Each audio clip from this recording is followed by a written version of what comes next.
여러분 안녕하십니까? 5주차 첫 수업을 시작하도록 하겠습니다. 저번 주에는 저희가 회계에 대한 기본적인 개념과 그리고 부기 방법, 그리고 재무제표가 어떻게 구성됐는지에 대해서 간단하게 알아봤는데요. 여러분들 이해가 좀 되시던가요? 사실 마이스 산업에 종사하시는 분들도 회계적인 부분을 좀 정확하게 전문적으로 알고 계시는 분들이 많지는 않습니다. 그 이유는 저희가 저번 시간 마지막에 말씀을 드렸던 회계사무실에 보통 이제 위임을 해서 회계사무실에서 그러한 좀 복잡하고 전문적인 부분들을 많이 진행을 해주기 때문에 그런데요. 그렇기 때문에 여러분들이 회계에 대해서 저번 시간 이해를 완벽하게 숙지를 못했다 하더라도 사실 마이스 업계에 근무를 하시기에는 크게 무리가 없을 것 같습니다. 이번 시간에는 저번 시간에 회계를 배웠다고 하면 회사에서 다루는 이제 문서 서류의 양식에 대해서 알아볼 건데요. 이게 왜 중요하냐면 사실 회사는 말보다는 이제 서류로 보고를 하고 서류로 일을 하죠. 그렇기 때문에 여러분들이 어느 회사든 신입으로 들어가시게 되면은 처음 맞닥뜨리는 부분들이 회사의 문서들일 겁니다. 사실 아는 내용도 있으시겠지만 이번 시간에 여러분들이 문서를 보통 어떤 것들을 많이 쓰는지, 그리고 이 자료는 여러분들이 들고 계셨다가 나중에 입사를 하시게 되면 다시 한번 보셨을 때 굉장히 유용하다라고 생각이 됩니다. 그렇기 때문에 잘 따라와 주시기 부탁드립니다. 그래서 저희 5주차의 첫 수업은 회사 문서 양식의 이해를 할 건데요. 먼저 첫 번째 시간에는 저희가 회사에서 이제 쓰는 양식들을 기준으로 할 거고요. 두 번째 시간에는 여러분들이 저번 주에 배웠던 회계에 관련된 수익과 지출에 대한 거래가 발생했을 때 회사에서는 어떻게 정리하는지에 대해서 알아보도록 하겠습니다. 네, 첫 번째로 여러분들에게 가르쳐 드릴 회사 양식은 공문인데요. 공문은 여러분들 아마 학생 때도 많이 보셨을 거라 생각이 됩니다. 저희 컨벤션 후배들은 이제 행사에 이제 스텝으로 근무를 했을 경우 이제 근무 확인서 형태의 공문을 많이 받아보셨을 거고요. 그리고 타과 학생들도 학교에서 이제 지침이 내려오는 공문을 많이 보셨을 걸로 알고 있습니다. 이 공문에 대해서 사전적 정의에 대해서 한번 읽어보도록 하겠습니다. 회사 공문이란 회사에서 내부 또는 대외적으로 업무상 작성하여 발송하고 수신하는 공식 문서를 의미한다라고 되어 있습니다. 말 그대로 공문은 이제 그 회사에서 보내는 사람 또는 기관에게 공식적으로 요청하는 내용들, 공식적으로 알려주고 싶은 내용들을 작성하는 내용이고요. 회사의 공문은 크게 두문, 본문, 결문으로 구성이 되며 두문에는 발신기간 명과 시행일자, 수신란 등이 기재된다라고 나와 있습니다. 여러분들 옆에 오른쪽에 보이시는 예시 이미지를 보시면 저희 회사 로고와 이제 제목까지를 이제 두문이라고 보시면 될 것 같습니다. 그리고 본문에는 내용을 읽겠습니다. 또 본문은 제목 및 내용, 결문은 발신 명의와 수신 철학 등으로 구성이 된다 되어 있는데요. 본문은 이제 제목에서 하단에 있는 옆에 예시를 보시면 첨부까지 되어 있는 내용들이 본문이고요. 이 본문에는 이제 보통 이제 기간에 대한 이제 먼저 격려 내용이 먼저 들어가고요. 그리고 이제 저희가 요청하는 내용들이 들어갑니다. 예를 들면은 근무 확인서 같은 경우에는 아래의 인원들이 본 행사에 성실히 임하였음을 알려드립니다라고 해서 이제 내용이 들어가겠죠. 그리고 만약에 공문 내용에 이제 모두 다 넣지 못할 경우, 추가 서류가 있을 경우에는 첨부 또는 붙임으로 해서 공문 뒤에 붙이도록 되어 있습니다. 그리고 결문은 말 그대로 이제 저희 회사의 정보인데요. 보시면 이제 우리 회사의 직인, 사실 모든 문서에는 그 회사의 법인 인감 또는 이제 도장이 있어야지 공식적이라고 볼 수가 있거든요. 그래서 이제 회사의 도장과 그리고 어떤 사람이 발행을 했고 발행한 회사의 정보, 그리고 담당자명, 날짜 이런 것들이 나옵니다. 그래서 회사 공문은 정확하고 간결하게 기술하여 공문을 받아보는 상대방이 쉽게 이해할 수 있도록 한다라고 되어 있습니다. 공문은 여러분들 많이 보셨을 건데요.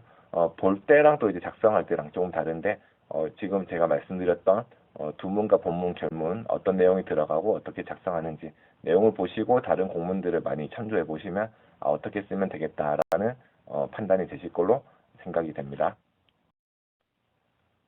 네, 두 번째로 여러분들에게 설명드릴 문서는 회의록입니다. 회의록은 말 그대로 회의를 하고 난 내용을 정리하는 문서라고 보시면 되고요. 회사마다 양식은 조금씩 틀립니다. 먼저 정의에 대해서 설명을 드리겠습니다. 사전적 정의로는 회의의 진행 과정과 내용, 결과 따위를 적은 기록이라고 되어 있습니다. 그러면은 회의록을 왜 작성을 해야 되는지 여러분들이 그 목적성에 대해서 이해를 하셔야 되는데요. 첫 번째로는 이제 오늘 회의한 내용이 이제 뭐 대행사 또는 이제 진행하는 회사가 완벽하게 이해를 했는지 이 내용에 대해서 한번 정리를 하는 부분이 필요합니다. 그래서 밑에 보시면 회의록은 회의 내용을 알기 쉽게 작성하여야 하며 작성자, 작성일자, 회의 장소, 회의 참석자, 회의 안건, 회의 내용을 기재하여야 된다라고 나와 있어요. 그래서 이제 어떤 사람들이 모여서 회의를 했는지, 어디서 했는지 이렇게 기재를 해야 되고요. 작성 시 진행 사항, 추가 안건, 업무 수행 계획 및 다음 회의 시 준비 사항 등을 구분하여 기록하여야 하며 업무별 진행 완료 일자를 표시해야 된다라고 나와 있습니다. 그리고 작성한 회의록은 회의에 참가했던 담당자 및 관계자에게 공유를 하며 업무의 진행 사항을 공유하고 회의록을 일자별 정리를 하고 업무의 진행 사항 및 협의 사항을 기록하는 증거로도 활용이 된다라고 나와 있는데요. 이 말은 어떤 말이냐면 한 번씩 저희가 뭐 제품 있는 이제 일을 하는 게 아니기 때문에 회의를 하고 이제 발주 기관에서 이렇게 해주세요라고 요청을 하고 저희가 준비를 했습니다. 근데 나중에 현장에서 그 담당자 윗분이 이거 왜 이렇게 했어? 라고 이제 좀 서로가 의견이 맞지 않을 경우에 그러면 이제 담당자는 저희는 이렇게 한 적 없는데 대행사에서 독단적으로 했어요. 라고 덤탱이를 씌우는 그런 상황들이 아주 가끔 발생을 합니다. 그렇기 때문에 이제 이런 회의를 할 때마다 회의록을 쓰고 쓴 회의록을 메일로 공유를 하다 보면 그때 그 회의할 때 이 말씀하셨고 회의록에도 기록이 되어 있습니다. 라고 하면 발뺌을 못 하겠죠. 뭐 그럴 경우는 별로 없는데 사실 저희가 발주처라고 하는 곳이 보통은 이제 회사나 아니면은 이제 공공기관이기 때문에 그분들이 제일 두려워하는 게 이제 윗사람들한테 좀 안 좋게 보이거나 이런 부분들이 있습니다. 그렇기 때문에 행사가 원활하게 진행이 잘 되면 서로가 좋지만 뭔가 이제 좀 어긋나는 경우가 발생을 하면 그럴 때는 이제 책임의 전가에 대해서는 어쩔 수 없이 또 따져야 되는 상황들이 오긴 와요. 뭐 예를 들면 그때 뭐 요청했던 내용이 추가 비용이 든다라고 말씀을 드렸는데 나중에 행사 다 진행하고 나서 추가 비용을 받지 못하는 상황이기 때문에 그거 비용 든다는 얘기 들은 적 없습니다. 해주시기로 한 거 아니에요. 뭐 이런 경우들도 있어요. 그럴 경우에는 회의록에 이제 추가 요청 사항이 있는데 이거는 뭐 얼마 정도 듭니다. 이렇게 금액적인 것까지 보고가 돼 있으면 이렇게 해서 그때 말씀을 드렸고 회의록도 보시고 그대로 넘어가셨다. 문서적인 기록이 있고 그걸 보낸 기록이 있다 보니까 상대방에서 아무 얘기를 못한다. 뭐 이런 얘기로 보시면 될 것 같아요. 회의록은 보통 회의 참석했던 대행사 막내 직원이 보통 많이 쓰고요. 쓰고 나서 이제 같이 회의를 했던 사내 회사에 있는 이제 행사 PM에게 먼저 공유를 합니다. 하고 나서 PM이 봤을 때 빠진 부분이 없거나 아니면 이대로 보내도 되는 상황이면 그걸 PM이 이제 담당자에게 보내는 경우도 있고요. 아니면 이제 뭐 그 밑에 있는 직원이 오픈이 되었다라고 하면 그 직원이 이제 뭐 오늘의 회의록입니다. 이렇게 해서 메일링을 보통 하기도 합니다. 네, 그리고 회의록은 여러분들이 이제 계속 그 행사의 폴더마다 이제 날짜별로 분류를 해놓으면 내가 업무 수행을 할 때도 그때 이 얘기가 나왔던 것 같은데 뒤져보면은 그때 말씀한 게 있겠죠. 그러면서 유추해가면서 일을 진행하는 데도 큰 도움이 됩니다. 네, 다음으로 살펴볼 양식은 휴무 신청서인데요. 휴무 신청서는 말 그대로 내가 연차를 언제 쓰겠다라고 해서 회사에 보고를 하는 문서입니다. 그렇기 때문에 이건 개별로 작성을 하겠죠. 휴무 신청서에 대해서 사전적 정의를 먼저 살펴보면 휴무 신청서는 정해진 휴일 외에 개인의 사정에 의해 휴무를 회사에 신청하는 서류이다. 아주 당연한 얘기죠. 그리고 휴가계 작성 시 자신의 이름, 소속 직위를 쓰며 휴가 희망일을 명시하여 사유를 작성한다라고 되어 있고요. 또한 현재 본인의 업무를 대리한 직원을 지정하여 인수인계를 해야 하며 본인 연락처 외 비상연락처를 기록을 해야 된다라고 나와 있습니다. 이건 무엇이냐면 내가 휴가를 간 사이에 내가 맡은 일에 대해서 연락이 회사에 올 수도 있겠죠. 왜냐하면 그 담당 직원이 쉬는지 안 쉬는지는 상대방이 모르니까. 그럴 경우에는 본인이 생각했을 때 좀 이런 문의가 올 것 같아라는 내용은 이제 다른 직원에게 인수인계를 합니다. 내가 없는 동안 이런 연락이 오면은 파일이 여기 있고 이렇게 전해주면 됩니다. 라고 해서 이제 인수인계를 하면 그렇게 대응이 될 수 있는 부분들은 대응을 하고요. 만약에 굳이 뭐 급한 볼일이 아닌 상황이면은 나중에 뭐 휴가자가 복귀하면은 연락드릴 수 있도록 하겠습니다라고 회사에서 조치를 하기도 합니다. 그리고 회사의 일정에 따라 휴가계가 반려되는 상황이 발생할 수도 있으며 회사의 내규에 따라 무급 및 유급 휴가를 결정한다라고 되어 있습니다. 여러분 무급과 유급은 뭐 다들 아실 건데 유급은 말 그대로 쉬어도 월급 1급이 나오는 휴가가 유급 휴가로 볼 수가 있고요. 무급은 말 그대로 나는 내가 쉬는 날에 돈을 안 받더라도 쉬겠다라는 내용입니다. 이 부분은 여러분들 근로기준법을 한번 살펴보시면은 알 수 있는데요. 사실 이제 여러분이 생각하는 학교 안 가는 빨간 날이 직장인들한테 다 휴무는 아닙니다. 법정 의무 휴일 이런 게 있는데, 그 휴일에 맞춰서 이제 쉬게 되면은 유급 휴가로 다 판단이 된다 보시면 되고요. 근데 그거 외에 내가 급한 사정이 있어서 회사 협의해서 쉬는 것들은 이제 무급으로 쉬거나 아니면 못 쉬거나 이렇게 구분이 될 수 있겠죠. 그리고 법정으로도 정해져 있지만 내가 결혼을 한다 아니면은 나의 친족의 장례식이 있다 이런 부분들은 이제 회사에서도 이제 근로기준법 플러스 회사 내규에 따라서 휴가를 좀 더 넉넉히 주는 회사도 있고 아니면 딱 맞춰서 주는 그런 회사도 있습니다. 그리고 휴가계를 냈다고 해서 내가 냈으니까 저 쉽니다. 이건 아니고요. 이게 옆에 오른쪽에 보이시는 서류를 보시면 담당자 대리 팀장 대표이사 해서 서명란이 있습니다. 이건 회사마다 직책은 다를 건데요. 담당을 일단 자기가 먼저 올리기 전에 이제 서명을 하는 곳이라 보시면 되고요.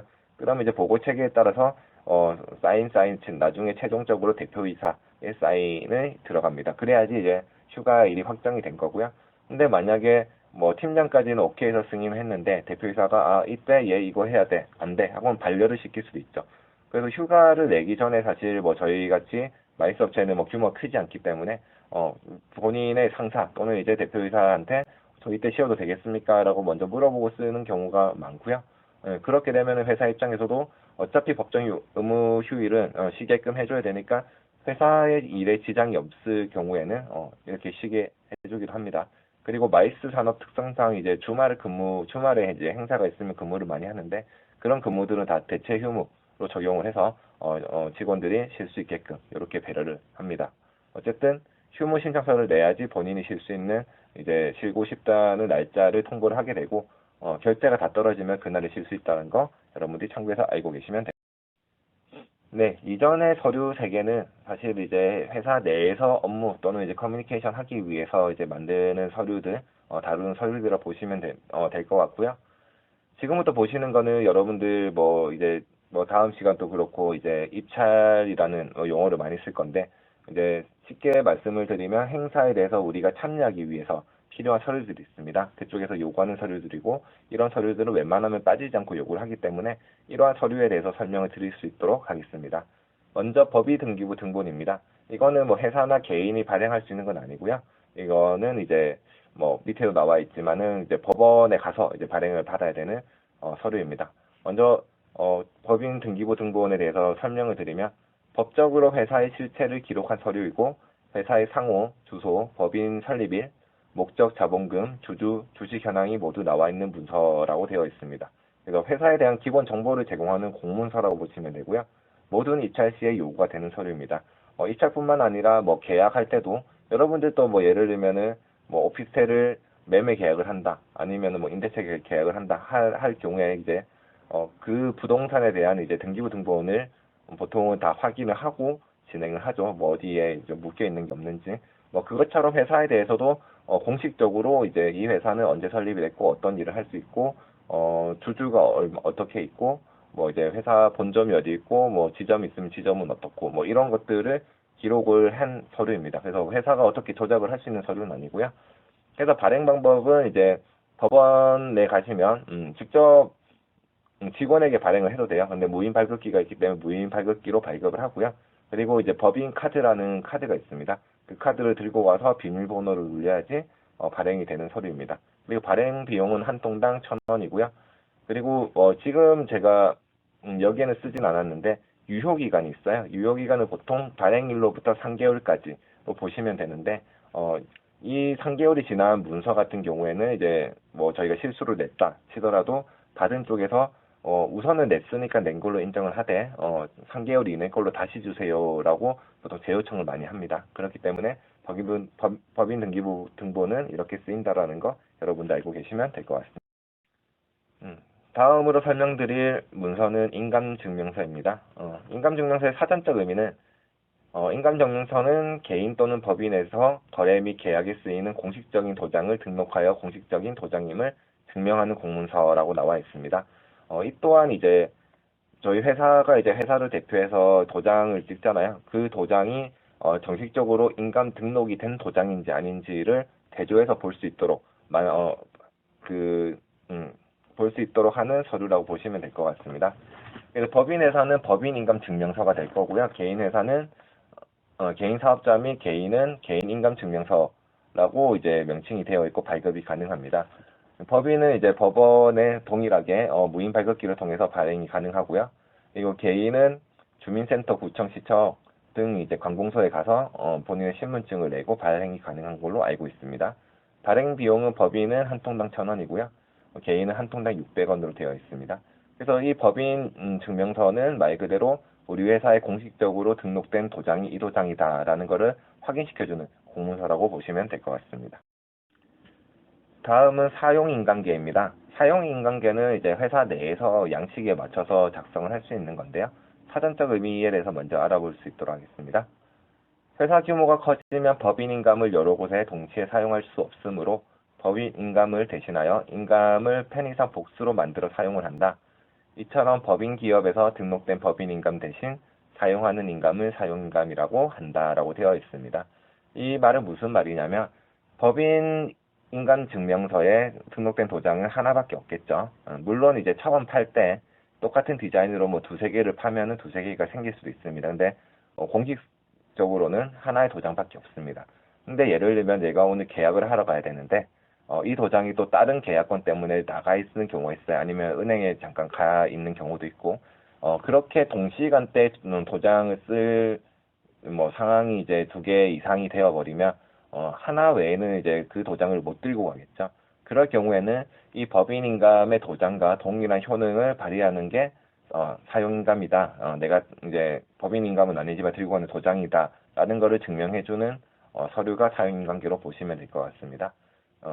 밑에 내용을 더 살펴보시면 사용인감계는 법인인감 대신 사용인감을 사용한다는 회사의 공식적인 증명서류이며 사용인감을 사용하여 서류 제출 및 계약을 할 경우에 제출하여 사용한다라고 되어 있습니다. 그래서 지금 오른쪽에 보시는 게 이제 사용인감계 양식인데요. 양식은 뭐 조금씩 이제 기관마다 다를 수는 있지만 사실 이 틀을 벗어나진 않습니다. 그래서 사용인감을 낼 때 인감증명서는 어차피 출력을 해서 이제 뭐 복수로 들고 있을 수 있으니까 인감증명서 하나 들고 가고요. 그리고 사용인감 되어 있는 네모칸에 인감의 네모칸에는 이제 법인인감 도장을 먼저 법인인감 회사에 있을 때 찍어 놓고요. 사용인감은 이제 내가 들고 가는 도장을 먼저 찍어 놓고 밑에 이제 회사 정보가 나오는 칸에는 이제 법인인감을 최종적으로 찍어서 이거는 사전에 찍어 놓을 수가 있으니까 이거랑 법인인감 증명서랑 그리고 내가 사용할 사용인감 도장을 들고 가면은 이제 법인인감과 동일한 효능을 발휘한다라고 생각을 하시면 될 것 같습니다. 그래서 제안서 제출을 할 때도 사용인감을 사용할 경우 뭐 저희 회사는 대부분 법인인감을 사용하지만 사용인감을 쓸 경우에는 이 도장이 사용인감입니다라고 사용인감계를 첨부해서 같이 제출을 합니다. 네, 다음으로 설명드릴 서류는 위임장입니다. 위임장 역시 회사에서 이제 발행이 가능하고요. 위임장의 사전적 의미는 다른 사람에게 어떤 사항에 관한 권리권을 줄 것을 표시하는 문서라고 나와 있습니다. 금융 문서 발급, 제안서 제출, 계약 등 대표자가 수행해야 하는 업무를 직원이 대신하는 경우 위임장을 지참해서 업무가 진행이 가능하다라고 되어 있는데요. 여러분들이 잘 모를 수도 있지만 회사의 모든 문서적인 행정은 대표이사한테만 권한이 있습니다. 밑에 있는 실장한테 권한이 있는 건 아니고요. 대표이사가 이제 가게 되면은 위임장 없이 대표이사 신분증과 대표이사가 가서 처리가 가능한데 사실 그렇게 대표이사가 이것저것 다 챙기면서 움직일 수는 없겠죠. 그렇기 때문에 이제 직원들이 대행을 하는데 예를 들면은 내가 은행에 가서 어떤 서류를 발행을 해야 돼요. 그럴 경우에는 대표님이 안 가시면 저는 대표님의 권한을 위임을 받는 위임장을 들고 가야 됩니다. 뭐 그렇게 이해를 하시면 되고요. 위임장으로 업무 진행 시 대리인의 신분증을 지참하여 대리인이 본임을 확인해야 하고, 위임자에는 대표 도장이 아닌 법인 도장을 찍어야 된다라고 되어 있는데요. 말 그대로 이제 대리인이 간다고 해서 내가 위임장만 들고 가면 되는 게 아니라 위임받는 대리인도 신분증을 들고 와서 여기에 서류에 적혀 있는 사람이 접니다라는 걸 확인을 시켜줘야 되고요. 위임장에 포함되어야 될 사항은 본인 대리인 성명이 들어가야 되고요. 그리고 주민등록번호도 뒤에 것까지 싹 다 들어가야 됩니다.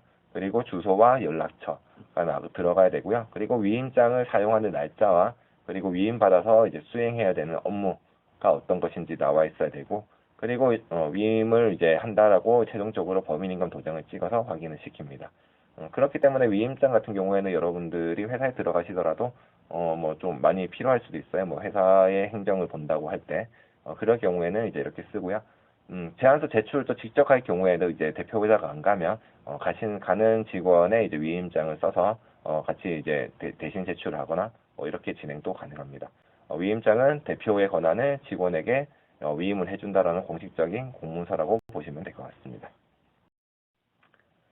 다음 설명드릴 내용은 재직증명서입니다. 재직증명서는 입찰 제출할 때도 뭐 필요하지만 사실 뭐 여러분들 직원이 어디에 내야 된다라고 하면 재직증명서를 좀 발행해 주세요라고 보통 많이 얘기하시는데요. 재직증명서는 본사의 직원이 재직 중임을 확인하는 서류이고요. 말 그대로 재직을 증명하는 서류입니다.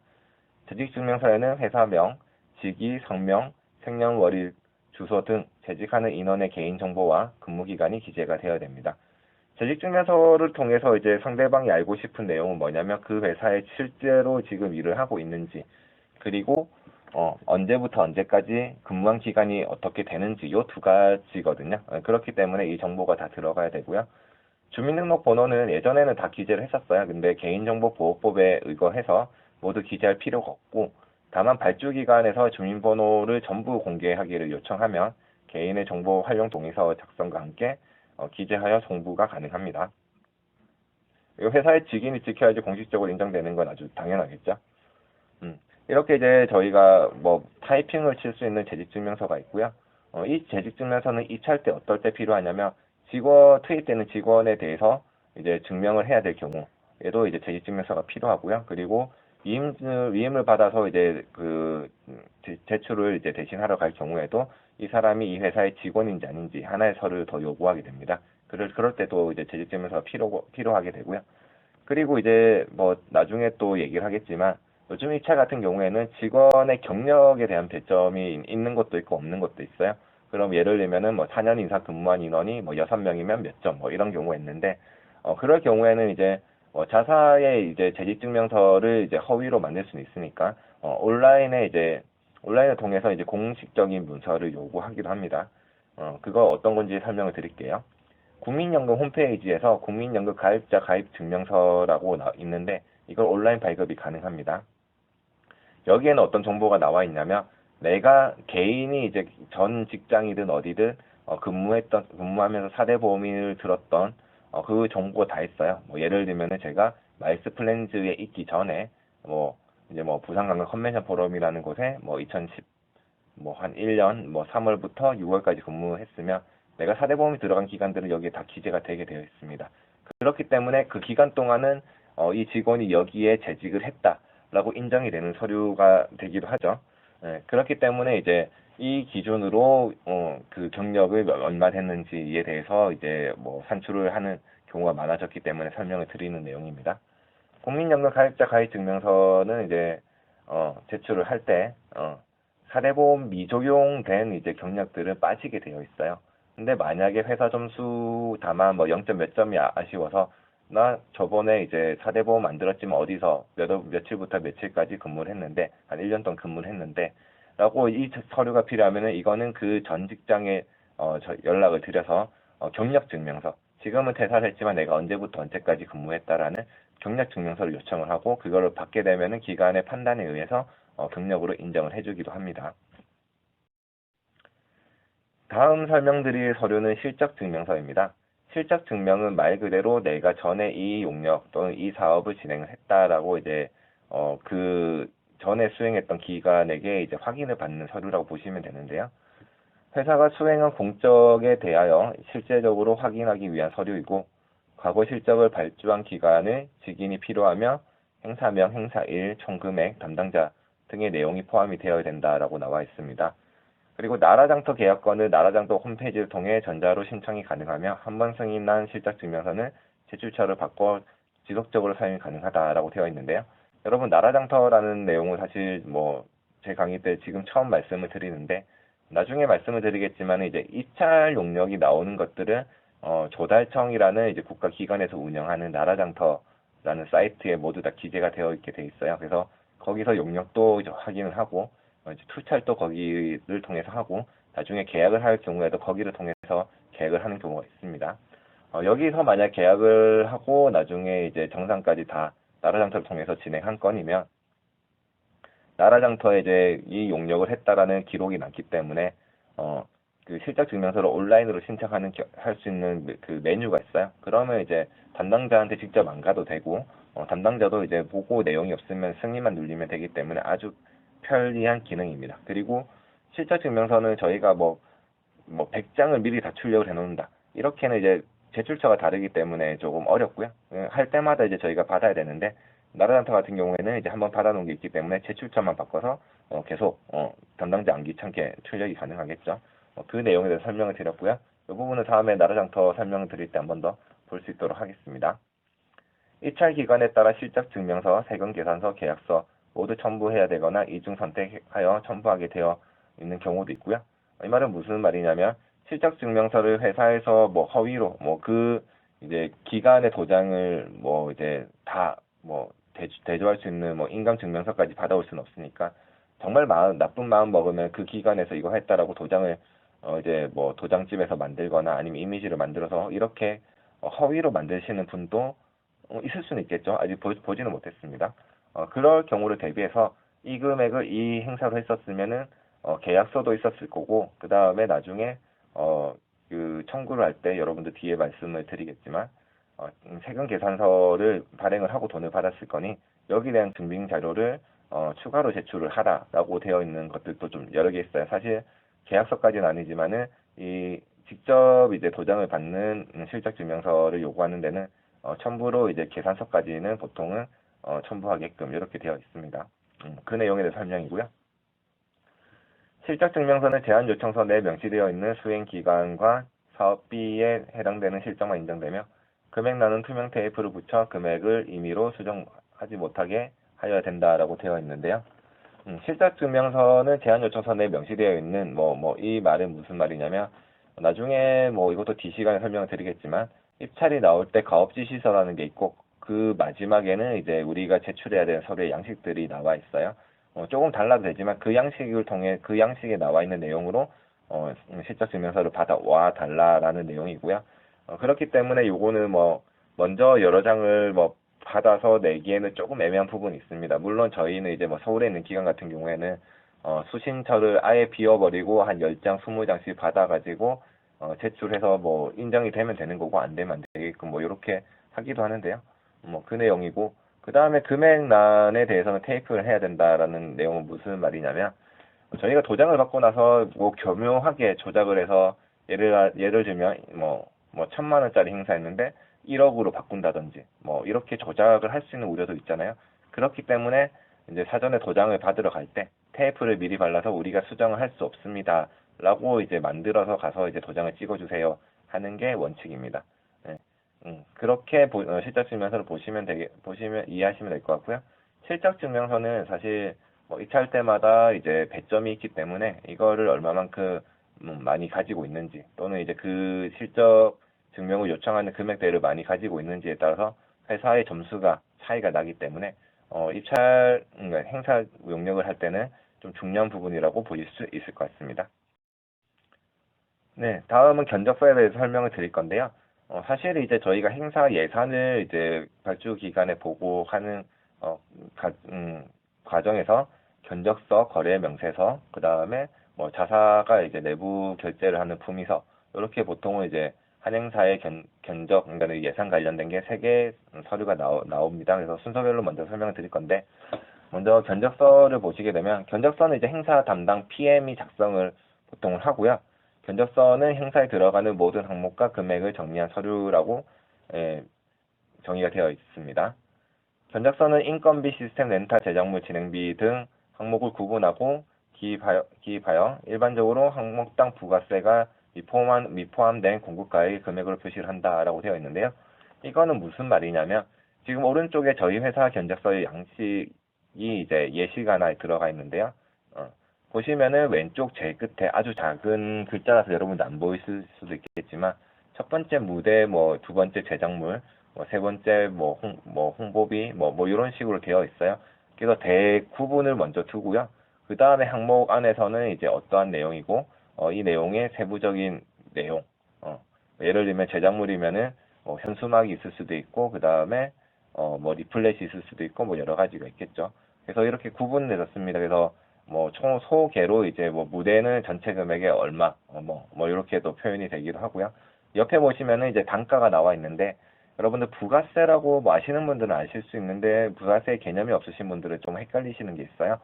말 그대로 이제, 제품의 가격에서 10%가 이제 부가세고, 여러분들이 이제 구매하게 되는 가격은 이제 110%의 가격으로 받는다라고 보시면 되는데, 우선 단가를 쓰실 때는 부가세를 뺀 공급 가액만 쓰게 돼 있습니다. 그래서 공급 가액, 수량, 그리고 일수, 이렇게 3개의 항목을 곱하면 이제 그 항목에 대한 이제 총 공급 가액이 나오겠죠. 그래서 금액이 나와 있고요. 저희 회사 보시면 견적서 중간중간마다 회색이 되어 있는데 자세히 보시면 소개 1, 2, 3, 4, 5 이렇게 되어 있어요. 그래서 무대에 대한 소개는 총 얼마다, 그 다음에 제작물에 대한 소개는 총 얼마다, 이렇게 해서 이제 소개에 대한 합을 볼 수 있게끔 저희 서류는 되어 있고요. 그리고 제일 밑에 보시면은 소개 합이 나오고 그 밑에 이제 일반 관리비랑 대행료 그리고 부가세가 붙게 되어 있습니다. 여기에 대해서 설명을 한번 드릴 수 있도록 하겠습니다. 기업 이유는 소개 합을 구한 뒤 소개 합의 10%를 대행료 그리고 5에서 8%를 일반 관리비로 측정하여 반영을 한다라고 되어 있어요. 이 말은 무엇이냐면 아까 말씀드렸던 것처럼 이제 공급 가액과 수량과 일수에서 이제 금액들이 저희가 행사 때 투입되는 장비랑 인력들에 대한 금액들이 다 들어가 있죠. 이렇게 보시면 저희 회사에서 남는 수익이 뭐가 있냐라고 여러분들 궁금해하실 수 있는데 이 전체 금액에서 저희가 이제 회사가 인건비는 어차피 저희 직원의 월급이기 때문에 그거는 수익이라 보시면 안 되는 부분이고요. 여기서 이제 회사가 이제 이윤을 창출하는 부분은 공식적으로 대행비 10% 그리고 일반 관리비 5에서 8%가 이제 회사의 공식적인 수입이라고 보시면 될 것 같아요. 그래서 예를 들면은 공급가액이 총 1억이 나왔다라고 하면은 대행비 10%면은 1,000만 원이죠. 그리고 일반 관리비 5%면은 500만 원이죠. 그러면 1,500만 원의 공식적인 회사 수입으로 보시면 된다라고 보시면 되고요. 그리고 이제 이 소개합에서 대행비와 일반 관리비를 더한 예를 들면 소개합이 1억이라고 봤을 때 1,000만 원과 그리고 500만 원 그러면 1억 1,500만 원이죠. 1억 1,500만 원의 10%가 이제 부가세로 들어갑니다. 이해가 되셨나요? 그럼 부가세는 1,150만 원 정도가 나오겠죠. 그래서 이걸 다 더했을 때는 이제 이 견적의 총계가 나온다라고 보시면 되고요. 밑에 보시면 옆에 보시면 수식이 있으니까는 보시는데 이해가 빠르실 것 같습니다. 견적서는 직인이 찍혀 있어야지 이제 공식적으로 인정이 되고요. 송신할 때는 저희가 엑셀로 작업을 하지만 엑셀 원본으로 보내면 담당자가 진짜 나쁜 마음 먹으면 이제 숫자를 고쳐가지고 이 금액으로 보고를 받았는데요 라고 할 수도 있겠죠. 물론 그런 경우가 흔하진 않습니다. 네. 그런 걸 방지하기 위해서 이제 상대방이 받았을 때는 수정이 불가능한 PDF 또는 JPG 파일로 변환을 해서 전달을 해야 되고요. 가끔씩 그런 경우가 있어요. 이렇게 수정 안 되는 PDF 파일로 받으니까 내가 생각하는 견적을 다시 좀 작업하기에는 일이 많다 발주처에서 죄송하지만 원본을 주실 수 있어요 라고 여쭤보시면 그러면 지금 오른쪽에 보이시는 양식에 도장 있는 윗칸을 다 날려버리고 안에 내용만 엑셀로 해서 준다든지 또는 이제 직인 도장을 뺀 서류를 준다든지 이렇게 해서 드리는 경우는 있습니다. 왜냐하면 담당자 입장에서도 자기가 숫자 몇 개 고치면은 자기의 의견이 빨리 전달이 되는데 다시 이제 대행사한테 이거 얼마로 바꿔주시고요 바꿔주세요라고 얘기하기가 좀 귀찮을 경우에는 그냥 내용만 원본으로 주시면 저희가 수정을 해서 저희가 생각하는 견적을 좀 드리겠습니다. 이렇게 해서 좀 많이 진행을 하기도 합니다. 네, 다음으로 타견적서에 대해서 설명을 드리도록 하겠습니다. 견적서 형태는 저희 견적서를 그냥 붙여놨는데요. 타견적서에 대한 여러분들의 이해가 필요할 것 같아서 설명을 드릴게요. 타견적서는 행사 발주 기간 담당자가 대행사의 견적이 다른 업체의 견적보다 저렴하다라고 증빙을 해야 되는 서류이며 보통은 두세 개의 타견적서를 첨부하여 보고를 한다라고 되어 있는데요. 여러분들 수의계약과 입찰계약 아마 다음 주에 제가 가르쳐 드릴 건데 수의계약은 뭐냐면 이제 여러 개 회사의 이제 PT나 이런 거 없이 담당자가 나 이 회사랑 이거 할 겁니다라고 해서 진행을 하는 게 수의계약입니다. 여기 대한 기준들이 여러 개 있는데 요거는 다음 주에 여러분께 말씀을 드릴 거고요. 수의계약을 할 경우에는 그래도 담당자가 내가 이 회사랑 하는 이유에 대해서 형식적이지만 서류적인 보고가 필요해요. 그게 뭐냐면 이 내가 할 과업으로 몇 개 회사의 견적을 요청했는데 이 회사가 제일 싸게 왔다라고 그렇기 때문에 우리는 이 회사랑 이제 일을 하겠어요라고 서류적으로 이제 보고를 해야 되는데 그러면은 이 말 가운데 다른 회사의 견적서가 필요하다라는 것을 여러분들이 좀 캐치를 하셨을 것 같습니다. 그렇기 때문에 이제 그냥 수행을 할 우리 회사 말고 다른 회사의 견적서, 즉 그걸 이제 타 견적서라고 표현을 하는데요. 밑에 내용을 보시면 견적의 항목을 지급하는데 타 업체의 직접 견적을 요청하여 받는 게 정식 절차지만 업무의 편의를 위해서 대행사에서 타 업체의 견적서 양식을 작성을 해서 항목과 금액을 조절하여 전달을 한다라고 되어 있습니다. 이 말은 뭐냐면 원래 공식적인 FM은 그 담당자가 여기저기 한 세 군데 전화해서 저 이 행사 할 건데 견적 좀 주세요. 이 행사 할 건데 견적 좀 주세요. 하면 세 개 업체한테 견적을 다 받고 여기가 제일 싸네요. 그러면 우리 여기로 갈게요. 하는 게 공식적인 절차입니다. 근데 담당자가 그렇게 다른 회사한테 예를 들면 세 개면은 두 개는 안 할 건데 전화하기도 애매하고 그렇다고 그 업체들도 이제 이렇게 견적서 쓰는데도 에너지를 낭비하니까 사실 이제 마이스 산업 편의상 이 행사를 하는 회사에서 다른 회사의 양식을 가지고 있다가 요청하는 내용으로 견적서를 만들어서 준다라고 보시면 될 거예요. 그래서 저희 견적서를 들고 있는 다른 회사들도 많을 거고요. 저희도 다른 이제 회사들의 견적서를 많이 들고 있습니다. 타 견적서는 수의 계약 시 담당자가 상부 보고용으로 쓰이며 아까 말씀드렸던 내용입니다. 행사를 수행할 회사의 견적보다 타 견적서의 최종 금액은 무조건 높아야 된다라고 나와 있는데 말 그대로 제일 싼 업체랑 할 건데 우리 회사보다 싸게 타 견적서를 내면은 그 회사랑 하라라는 내용이 되는 거잖아요. 그렇기 때문에 무조건 타 견적서의 금액은 우리 회사 견적보다 높아야 된다라는 내용을 설명하고 있습니다. 다음으로 설명드릴 서류는 거래 명세서입니다. 거래 명세서 또한 견적서를 담당했던 행사 PM이 작성을 보통 하는데요.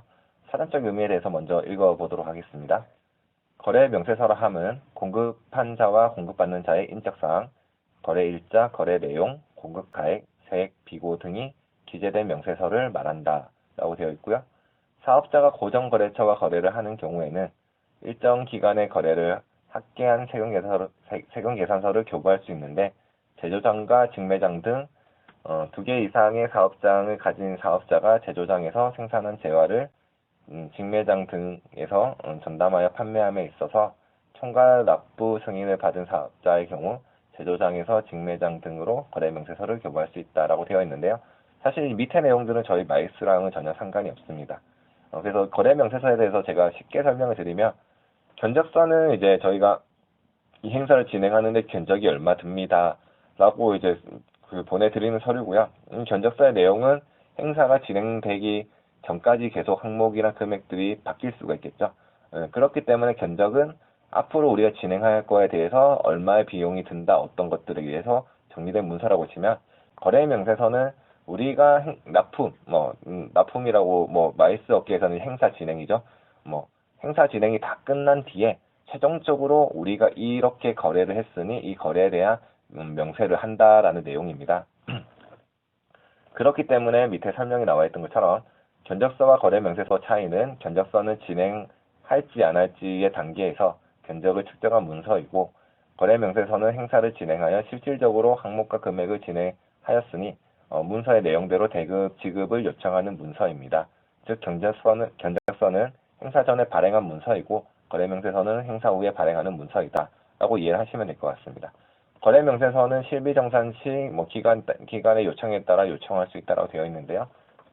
사실 최종 견적서에서 견적서의 이름이 거래 명세서로 바뀌면 동일한 내용을 전달을 한다라고 보시면 됩니다. 그래서 거래 명세서의 발급 날짜는 행사가 끝난 뒤에 발행이 되겠죠. 행사 전에 하면 이거는 아직 행사를 진행을 한 게 아니기 때문에 서비스나 재화를 공급한 상황이 아니기 때문에 거래 명세서의 날짜는 행사일 또는 이제 행사 일 다음에 이후로 발행을 해야 된다는 거 여러분들 기억하시면 될 것 같습니다. 네, 다음으로는 품위서입니다. 품위서는 이제 행사의 PM이 발행을 하고요. 품위서는 사실 직원들끼리도 잘 노출을 안 시키는 문서라고 보시면 돼요. 그래서 품위서에 대해서 사전적인 의미를 좀 설명을 드릴 건데, 이 사전적인 의미랑 저희 마이스업계에서 쓰는 품위서랑은 내용이 좀 다르긴 합니다. 먼저 사전적인 정의를 한번 읽어보도록 하겠습니다. 품위서는 기업에서 근로자가 결제권자에게 특정한 사안에 대하여 승인해 줄 것을 요청하는 일종의 상신서를 뜻한다라고 되어 있고요. 경영관리상 안건에 관한 문서를 기한자가 작성하여 관계부서의 의견을 물은 후 상사에게 제출하여 결제를 받게 되는데, 이를 위해 품위서 양식을 사용하며 미리 규정되어 있는 일정의 절차를 밟은 후 실행하게 된다. 품위서는 공사 집행, 물품의 매입, 수리, 제조, 보조금 및 출연금의 교부에 사용이 된다라고 되어 있는데요.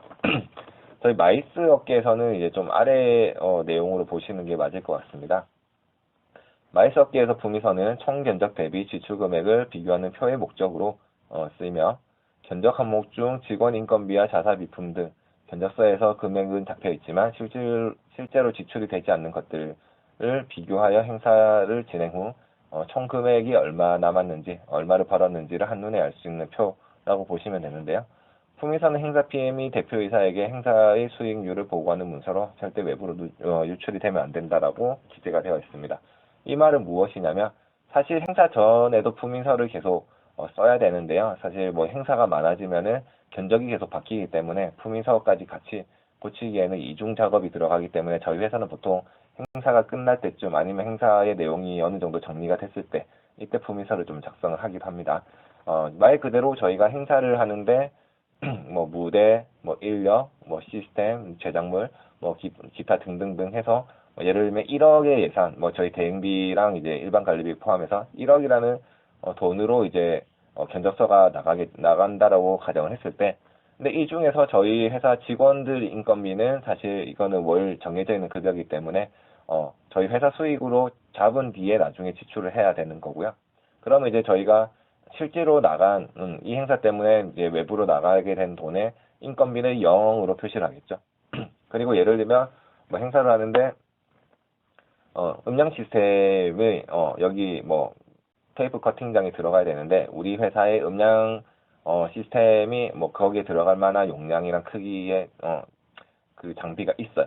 그럴 경우에는 저희는 들고 가면은 나가는 돈은 0이겠죠. 근데 그렇다고 저희가 들고 있으니까는 이거 견적에서 이거는 영원 처리한다, 이거는 말이 안 되기 때문에 이렇게 자사에서 견적은 잡혀 있지만 자사에서 이제 있는 비품을 활용해서 돈이 안 나가는 것들이 있어요.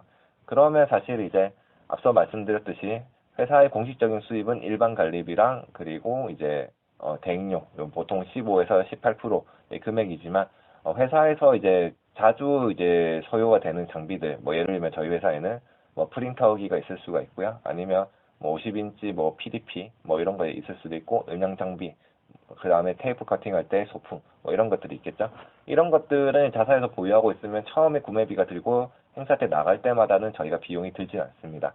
그렇기 때문에 처음에 이제 견적은 총 1억이지만 우리 회사에서 이제 이거 뺄 거 빼고 다 했을 때는 한 7천만 원의 이제 지출이 나왔다. 그러면 회사 수익은 3천만 원, 30%의 수익이 나왔다라는 걸 한눈에 볼 수 있게끔 정리하는 게 품위서라고 보시면 되고요.